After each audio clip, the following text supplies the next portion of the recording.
At sunrise on an old Georgia rice plantation, a man named Josiah Reed climbed into a boat that was supposed to carry him toward freedom. By noon, every courthouse within 3 counties was calling him a murderer. But the paper that proved he was not a murderer did not disappear. It was hidden behind a wall, and for 23 years, while Josiah lived under a different name in a different country, that paper waited in the dark. This story begins in 1841 on Ashmore Plantation, a wet, low piece of land near the Ogeechee River, where the fields did not look like the rolling plantations people like to imagine. Ashmore was mud, water, insects, rice ditches, and long rows of labor that bent the body until it learned to expect pain before dawn. The man who owned Ashmore was Nathaniel Voss. He had inherited the plantation from his father, along with the house, the debts, the rice fields, and the human beings listed in his account books as assets. Voss liked order. He liked ledgers balanced. He liked shoes lined beneath the door, tools hung by size, dinner served at the exact minute he expected it. And there was one thing he hated more than disorder. He hated being watched by someone he considered beneath him. Josiah Reed had learned how to survive by becoming useful and unreadable.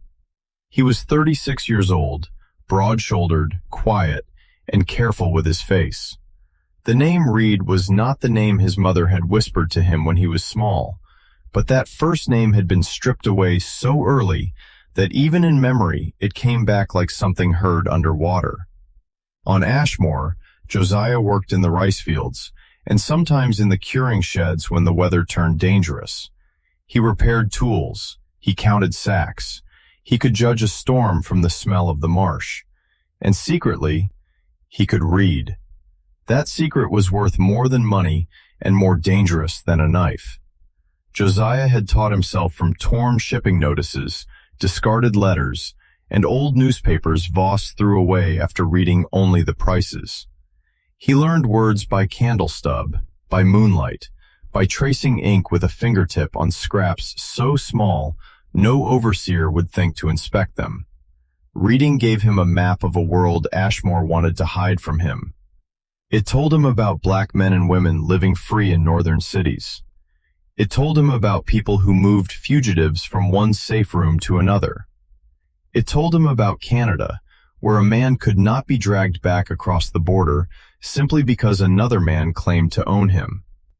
But Josiah did not dream of leaving alone. In the kitchen house lived Eliza Cross.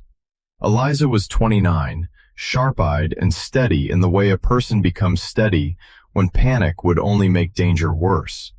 She cooked for the Voss household, mended linens, measured stores, and kept track of everything people said when they forgot she was in the room.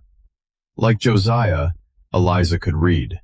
Unlike Josiah, she could also write a small, tight hand that looked almost too neat to belong to a woman who had never been allowed to own paper. Together, they collected facts the way other people collect coins. Which overseer drank too much on market nights? Which road flooded after heavy rain? Which boats left the river landing before the sun came up? Which white neighbors were cruel? Which were careless? And which were dangerous because they enjoyed pretending to be kind? They did not speak of escape as a fantasy.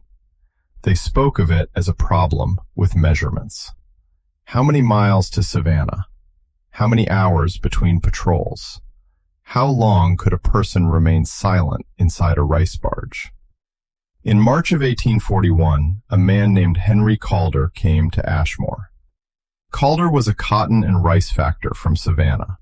He had pale hands, a silver watch chain, and the tired caution of a man who had spent years trying not to choose a side too loudly. Over dinner, he told Nathaniel Voss that slavery would not last forever. He did not say this out of moral courage. He said it because British trade was shifting, northern pressure was rising, and the cost of owning human beings was beginning to look less efficient than the cost of hiring labor. Voss laughed at him. Then the laugh turned hard. "You merchants think a world is just numbers on a page," Voss said. "This land does not move because of numbers. It moves because men like me keep every soul in his proper place." Josiah was standing outside the dining room window with a tray in his hands when Calder answered, "The world is changing whether you approve of it or not." Those words stayed with Josiah all night. The next morning, while Voss argued with an overseer at the far end of the field, Josiah found Calder near the river landing, inspecting a line of barrels waiting to be shipped. "Sir," Josiah said, keeping his eyes lowered, "you said last night the world is changing." Calder turned sharply. For a moment, Josiah could see the calculation in his face. Not anger, not kindness. Calculation. "You heard that?" "I was serving." "And what does that mean to you?" Josiah raised his eyes just enough. "It means a man should be ready when the door opens." Calder studied him for a long time. Then he asked the question Josiah had feared. "Can you read?" The river moved behind them with a soft, brown pull. Josiah knew that a wrong answer could destroy him. He also knew that cowardice could leave him exactly where he was. "Yes," he said. Calder inhaled through his nose, slow and controlled. "That is a dangerous gift." "It is not a gift if it has to be hidden." For the first time, Calder looked away. Josiah stepped closer and lowered his voice. "There is a woman in the kitchen house, Eliza. We have been preparing. We know enough to reach Savannah if we can get past the river patrol. But from there, we need a hand." "You are asking me to steal property," Calder said. "No," Josiah answered. "I am asking whether those words you spoke last night were only for a dining table." That struck him. Calder's face tightened, not with offense, but with shame. Before he could answer, Voss called from the field road. Calder straightened. The moment disappeared. "Do not speak of this again," he said. Then, without looking at Josiah, he added, "The river fog is thick before dawn. The south landing is not watched on Thursdays." That was all, but it was enough. Eliza packed almost nothing: a change of cloth, a small knife, a needle case, 2 biscuits wrapped in linen. Josiah carried a folded scrap map and a carved wooden button his mother had once worn on a string around her neck. Before midnight, they went to the quarters to say goodbye to the only 2 people they dared trust. Amos and Dinah Bell were old enough to have survived 3 owners, and wise enough to know survival did not always mean obedience. Amos had 1 ruined hand. Dinah had a voice that could quiet a room without rising. When Eliza told them, Dinah closed her eyes. Then she reached into a pouch tied beneath her dress and drew out a tiny blue glass bead. "My grandmother carried this across the water," she said. "I carried it through this place. Now it should go farther than I can." Eliza tried to refuse, but Dinah pressed it into her palm. "Do not bring it back," Dinah whispered. "Make it mean we were not born only to be buried here." Just before dawn, Josiah and Eliza reached the south landing. The rice barge waited low in the water, half loaded with sacks. Henry Calder stood beside it, pale with fear. "There is a false space under the loose planks," he said. "You stay inside until Savannah. After that, I can give you a name, nothing more." "That is more than we had yesterday," Eliza said. Josiah helped her down first. Then a voice cut through the fog. "I knew it." Nathaniel Voss walked out from between the cypress trunks with a shotgun in both hands. Not a pistol, not a riding crop, a shotgun. His boots sank into the mud as he came toward them, and his face looked strangely calm, as if he had already decided everything before arriving. "Mr. Calder," he said, "you disappoint me less than you confirm me." Calder lifted both hands. "Nathaniel, think." "I have been thinking," Voss said. His eyes moved to Josiah. "I have been thinking for months." Josiah did not understand that sentence until many years later. At the landing, all he knew was the barrel of the gun was pointed near Eliza, so he stepped in front of her. Voss smiled. That is the trouble with teaching animals to stand upright. They begin to mistake posture for manhood. Something in Josiah went still. Calder spoke quickly, trying to pull Voss back from the edge, but Voss was no longer listening. He was speaking about betrayal, order, property, example. He said the word example twice. Then Eliza moved, not toward Voss, toward the barge, trying to free the rope so it could drift loose if the men kept arguing. Voss saw her hand move and swung the shotgun. Josiah lunged. He did not think. He only saw the barrel crossing toward Eliza's body. His hands closed around the gun. Voss twisted. Calder shouted. Mud slipped under 3 sets of feet. Then the shotgun fired. The sound tore the fog open. Birds exploded from the reeds, and Nathaniel Voss fell backward into the mud. For a few seconds, no one moved. Voss stared upward, mouth open, as if the world had made a mistake in front of him. The gun was in Josiah's hands. Smoke curled from the barrel. Calder whispered, "God forgive us." Josiah could not feel his fingers. "I did not—" "It does not matter," Calder said. His voice had changed. Whatever hesitation lived in him was gone now, replaced by terror with a practical shape. A black man is standing over a dead planter with the weapon in his hands. There is no court in Georgia that will hear the rest of that sentence. Eliza grabbed Josiah's arm. "Get in the boat." He looked at Voss, then at the house beyond the fog, then at the fields where people were waking into another day that had already changed. "Amos and Dinah," he said. Eliza's face broke for half a second. Then she hardened it. "We cannot save anyone by dying here." They climbed under the planks. Calder cut the rope, and the river took them. By breakfast, Ashmore Plantation was in an uproar. By noon, the story had already become more useful than the truth. In the official version, Josiah Reed had plotted for months. Eliza Cross had helped him. Henry Calder had been deceived. The enslaved people at Ashmore had been preparing a revolt. Voss had died heroically while protecting his household. None of it was true. But truth is slow. Fear is fast. Patrols rode the roads. Notices went up in Savannah. A reward was offered so large that even men who had never seen Josiah were suddenly certain they would recognize him. Amos Bell was beaten for not reporting what he did not know. He died 3 days later. Dinah was sold south before the month ended. Josiah would not learn either fact until long after the people responsible had stopped pretending they remembered their names. The river carried Josiah and Eliza to Savannah inside a space too low to sit upright. Their legs cramped, their mouths dried.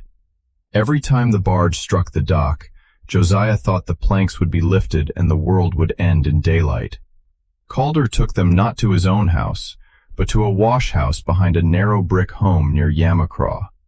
There, a free black sailor named Silas Ware was waiting. Silas looked at Josiah once and said, "You brought hell with you." "Yes," Josiah answered. Silas nodded. "Then we move before it catches up." For the next month, their lives became night, water, and names that changed at every stop. They hid beneath sailcloth in a coastal boat.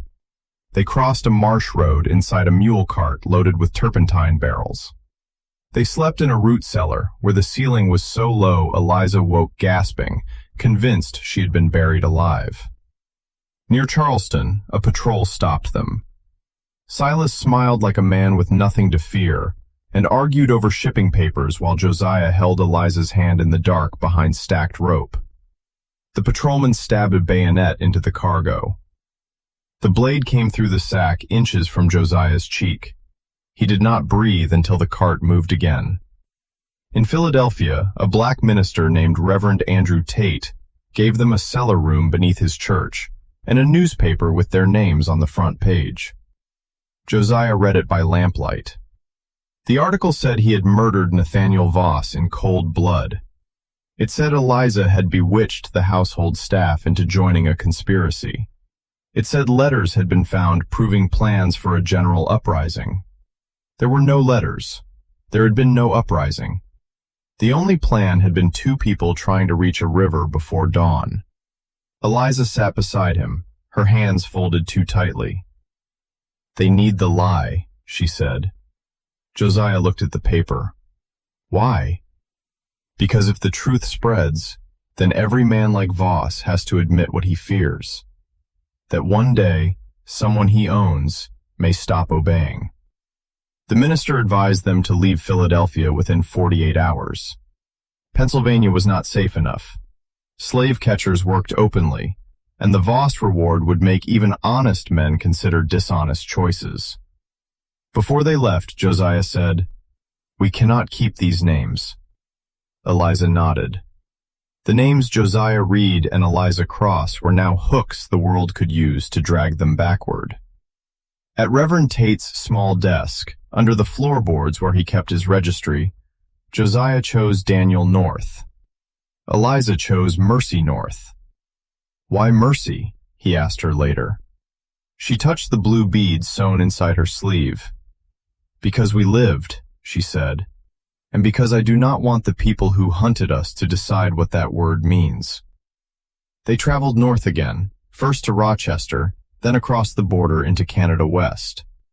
In St. Catharines, they found a room, then work, then a life that did not ask permission to exist. Daniel learned typesetting in a print shop owned by an abolitionist newspaper. Mercy took in sewing and later opened a small room where women came for dresses, repairs, news, and sometimes advice no one dared give out loud. Their first child was born in 1843. They named him Amos, not because the name was safe, but because it was not. A daughter, Ruth, followed. Then a younger son, Eli, who grew up loving books so much that Daniel would sometimes find him asleep beside the press, with ink on his fingers. For a while, happiness arrived in small, suspicious pieces. A door that opened without terror. A wage paid in their own hands. A child running in the yard without being counted as future property. Still, Daniel never stopped listening for hoofbeats, and he never stopped seeing Voss fall. Years passed. Then, in 1859, a letter reached St. Catharines from an old abolitionist contact in New York. Henry Calder was dead. On his deathbed, he had spoken at last. A lawyer and a minister had recorded his statement. Calder admitted he had helped Josiah and Eliza escape. He described the landing, the struggle, the shotgun, the mud, the accidental discharge. He swore there had been no murder plot and no conspiracy. Daniel read the letter 3 times. Mercy watched his face. "Does it clear you?" she asked. He folded the paper slowly. "No," he said. "It clears the truth. That is not always the same as clearing a man." The official story in Georgia did not change. It had hardened over 18 years into something people called history, because calling it history made it easier not to question. But the letter mattered. Daniel placed it in a tin box with their marriage paper, the birth records of their children, and the torn map from the night they ran. A few years later, war came to the United States. From Canada, Daniel read every report he could find. Battles, proclamations, black regiments, cities burning, men who had once called slavery eternal, now speaking of necessity, union, and freedom as if they had invented the words.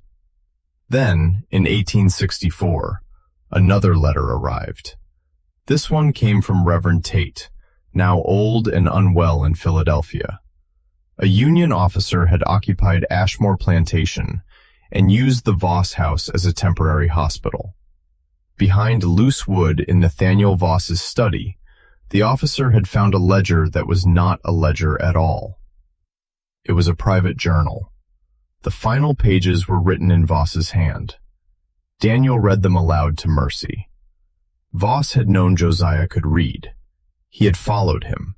He had searched the quarters. He had written that Josiah's eyes made other people bold. And 3 days before the failed escape, Voss wrote that he had arranged to sell Josiah downriver to a sugar plantation in Louisiana. Eliza would be kept at Ashmore. Separate them. Break the man. Make the woman watch. The sale was scheduled for the day after Calder was supposed to leave. Mercy sat so still Daniel feared she had stopped breathing. Finally, she said, "He was not there to stop us from running." Daniel nodded. "He was there to make sure I never could." For nearly 23 years, Daniel had carried the death of Nathaniel Voss as a wound he could neither justify nor escape. Now he understood something colder. Voss had not stumbled into tragedy. He had walked into the fog carrying his own design. Knowing this did not make the memory gentle. It did not bring Amos Bell back. It did not find Dinah. It did not erase the terror of the road. But it gave Daniel a place to set the guilt down. Not all of it. Enough to stand straighter. After the war ended, their youngest son Eli began asking to travel south. Daniel refused at first. The United States had abolished slavery, but Daniel did not trust a border to change a man's heart. Georgia was still Georgia. A dead white planter was still a dead white planter, and Daniel knew that law often arrived too late for black men, if it arrived at all. But Eli was grown, educated, careful, and stubborn in the way children become stubborn when they inherit both pain and hope. "I am not going to reopen the past," Eli said. "I am going to bring back what was left there." In 1871, Eli traveled to Georgia as a Canadian researcher studying emancipation records. He found Ashmore divided into smaller farms. The big house still stood, but vines had pulled at the porch, and the rice fields had begun returning to marsh. The quarters were gone, except for a few brick fragments, a broken hearthstone, and the shallow depressions where cabins had once held entire worlds. Behind the south landing, near the place his parents had described, morning glories had overtaken a rotted post. Eli knelt there for a long time. He wrote to Daniel and Mercy, "I do not know whether ground remembers, but standing there, I felt that something did." At the county courthouse, Eli found depositions taken after Voss's death. One of them was Calder's original statement from 1841. It had been filed. It had been ignored. Not lost, not destroyed, ignored. That was the part that enraged Daniel most when Eli brought the copy home. The truth had not failed because it was unavailable. It had failed because the wrong people had no use for it. Eli also found Dinah. Not alive, but not erased. After being sold south, she had survived long enough to see emancipation. She returned to the Ogeechee region after the war and spent her final years in a settlement of freed families near a black church built from salvaged timber. People remembered her as a storyteller. They said she told children about a man and woman who escaped before dawn while the river fog hid them. She never used their new names. She never betrayed their old ones, but she kept the shape of them alive. One woman in that settlement gave Eli a small cloth packet. Inside was a blue glass bead. Dinah had left instructions, the woman said. If anyone from the north ever came asking the right questions, the bead was to travel with them. When Eli placed it in Mercy's hand, she closed her fingers around it and wept without sound.